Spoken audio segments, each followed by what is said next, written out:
Selamat datang di channel Saham Cuan. Video analisa fundamental ini atas permintaan dari @Tansya Alistar.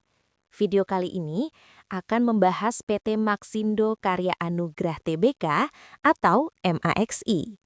Sebelum kita mulai, saya ingin mengingatkan bahwa video ini sepenuhnya dibuat untuk edukasi, bukan merupakan ajakan untuk membeli atau menjual saham tertentu. Semua keputusan investasi sepenuhnya berada di tangan Anda. Semoga pembahasan kali ini bisa memperkaya wawasan teman-teman tentang fundamental perusahaan yang kita bahas. Yuk langsung kita mulai. Profil perusahaan. PT Maxindo Karya Anugrah Tbk merupakan produsen makanan ringan premium berbahan dasar umbi-umbi yang tropis, seperti talas, ubi merah, dan ubi ungu. Produk-produk Maxi fokus untuk pasar ekspor dengan tujuan utama ke Amerika Serikat, Eropa, Australia, dan China. Perusahaan ini memiliki sejarah panjang sejak 1977, dimulai sebagai bisnis rumahan di Bogor, Jawa Barat. Hingga kini, Maxi berkembang menjadi perusahaan yang memproduksi makanan ringan berkualitas tinggi dengan teknologi modern dan resep rahasia yang khas. Saat ini, Maxi memiliki 2 pabrik produksi. Keduanya berlokasi di Kabupaten Bogor. 1. Pabrik I di kawasan Industri Sentul, Citerep, Bogor. 2. Pabrik I di Sentul Industrial Estate, Babakan Madang, Bogor. Bisnis Maxi terbagi menjadi 2 segmen utama, yaitu produksi merek sendiri, yaitu Maxi, yang menjadi identitas utama perusahaan. Produksi OEM atau private label, di mana perusahaan memproduksi produk makanan ringan untuk merek lain. Dengan strategi ini, Maxi memiliki fleksibilitas dalam memperluas pasar, baik melalui brand sendiri maupun kerjasama dengan pihak ketiga. Struktur pemegang saham. Berikut adalah struktur pemegang saham Maxi. Pemegang saham, persentase. PT Bintang Mulia Gemilang, 30,85%. PT Karya Nusa Perdana, 30,53%. Masyarakat atau publik, 21,50%. PT Akasia Mas Investama, 9,36%. PT Esta Prima Investama, 7,26%.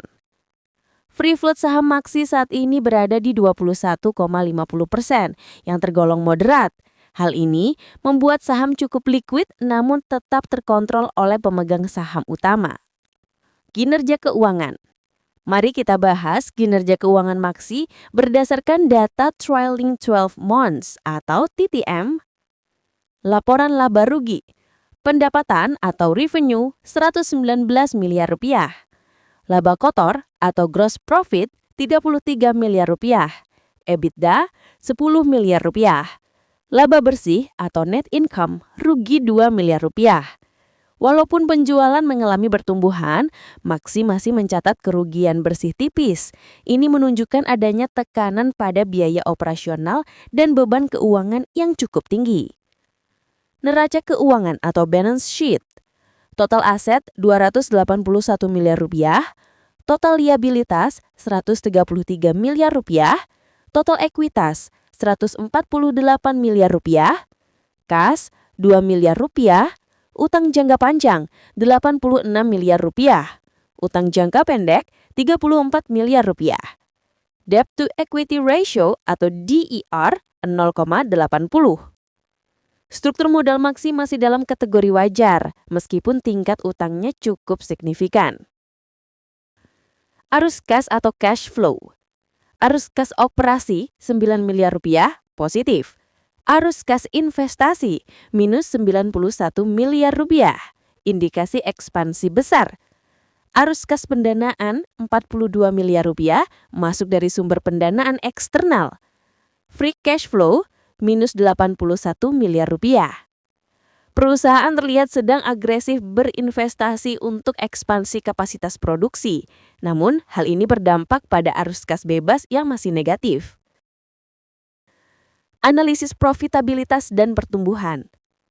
Profitabilitas, gross profit margin 31,70%, cukup sehat. Operating profit margin 13,08%, net profit margin 2,99%, sangat tipis. Margin bersih yang rendah menunjukkan bahwa perusahaan masih perlu meningkatkan skala produksi dan melakukan efisiensi biaya. Pertumbuhan YoY, revenue growth plus 9,25%, yaitu pertumbuhan moderat. Gross profit growth plus 32,28%, yaitu peningkatan signifikan. Net income growth minus 37,77%, turun signifikan. Pendapatan dan laba kotor mengalami peningkatan, namun laba bersih justru menurun. Hal ini menunjukkan adanya tekanan dari beban bunga dan biaya operasional yang membesar. Analisis harga saham dan valuasi. Analisa ini dibuat berdasarkan data per 18 September 2025.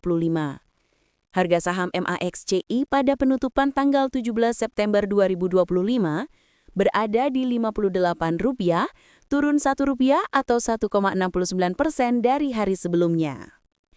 Price performance. Periode, perubahan persen, harga terendah, harga tertinggi. 1B, plus 1,72%, 58,61. 1W, plus 3,51%, 56,61. 1M, plus 18%, 50,69. 3M, plus 18%, 50,69. 6M, plus 11,32%, 50,69. YTD awal tahun, plus 11,32%, 50,69. 1Y, plus 5,36%, 50,69. Dalam 1 bulan terakhir, saham MAXCI naik 18%, menunjukkan tren bullish yang cukup kuat.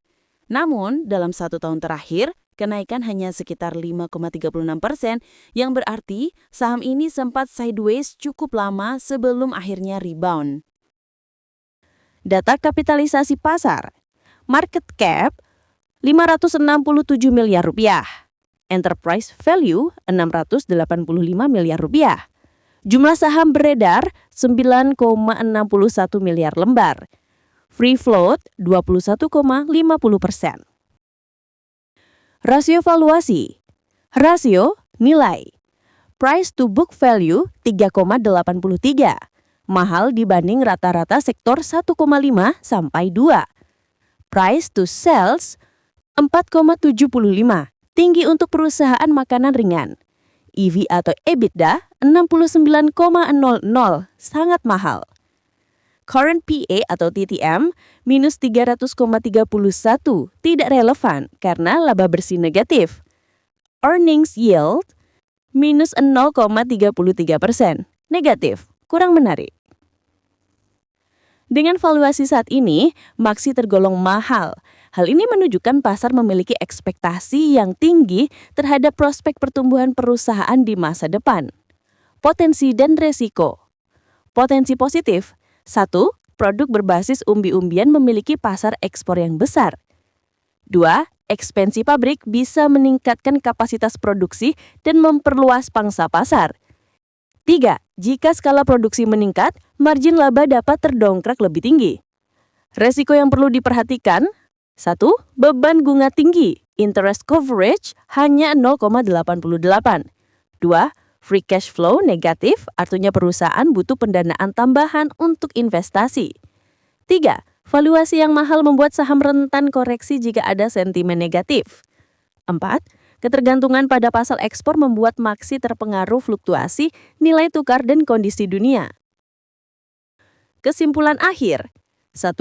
Fundamental Maxi saat ini masih dalam tahap pertumbuhan dengan fokus ekspansi dan peningkatan kapasitas produksi.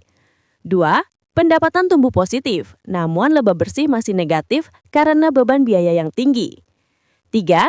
Dari sisi valuasi, harga saham tergolong premium dibandingkan kinerja saat ini. 4.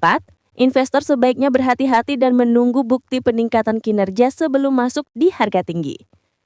5. Maxi cocok untuk investor yang memiliki pandangan jangka panjang dan siap menghadapi volatilitas. Penutup video. Demikian analisis fundamental PT Maxindo Karya Anugrah Tbk atau Maksi. Tulis di kolom komentar saham apa yang ingin kita bahas di video berikutnya. Jangan lupa like, share, dan subscribe agar tidak ketinggalan update analisa terbaru dari channel Saham Cuan. Terima kasih sudah menonton dan sampai jumpa di video berikutnya.